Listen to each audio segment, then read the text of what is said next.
Our Navy remains a symbol of the United States, of our dedicated and skilled sailors, of our technological genius and our massive but controlled military strength, which patrols the oceans of the world on a mission of peace.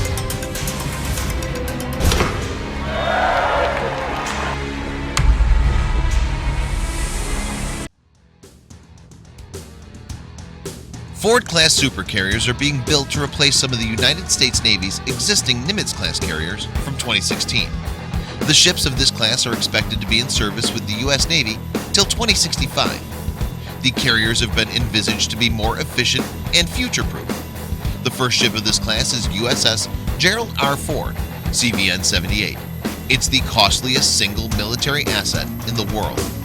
There are lots of speculations and misinformation about its cost. A proper detailed research is required to put things into perspective.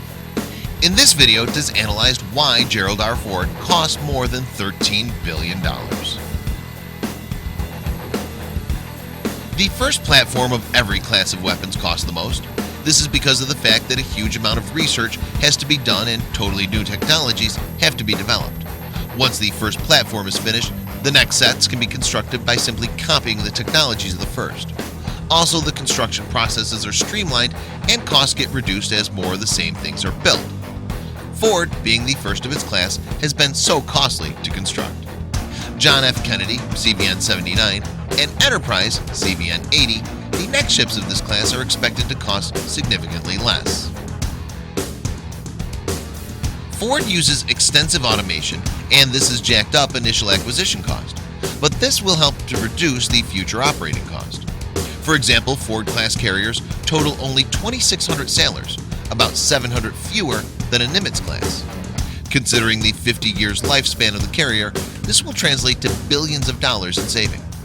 This will also mean that there will be a lesser chance of any issues or accidents due to human errors.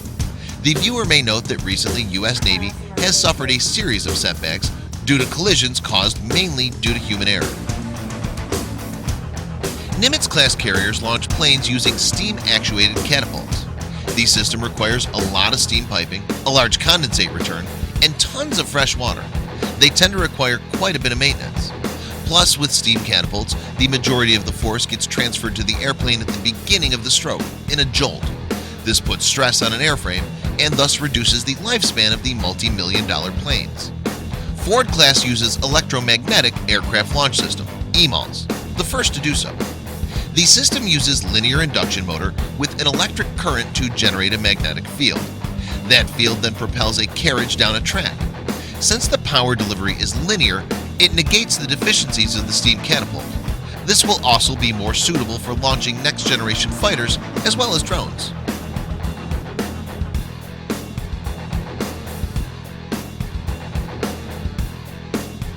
The current system installed in Nimitz-class carriers relies on hydraulics to catch the landing aircraft, but the system stops the aircraft with a sudden jolt. This also puts stress on the airframe and degrades the life of aircraft, especially lightweight crafts like UAVs. But Ford uses very advanced electromagnetic landing gear, because of which the deceleration and final stop of the aircraft are smooth.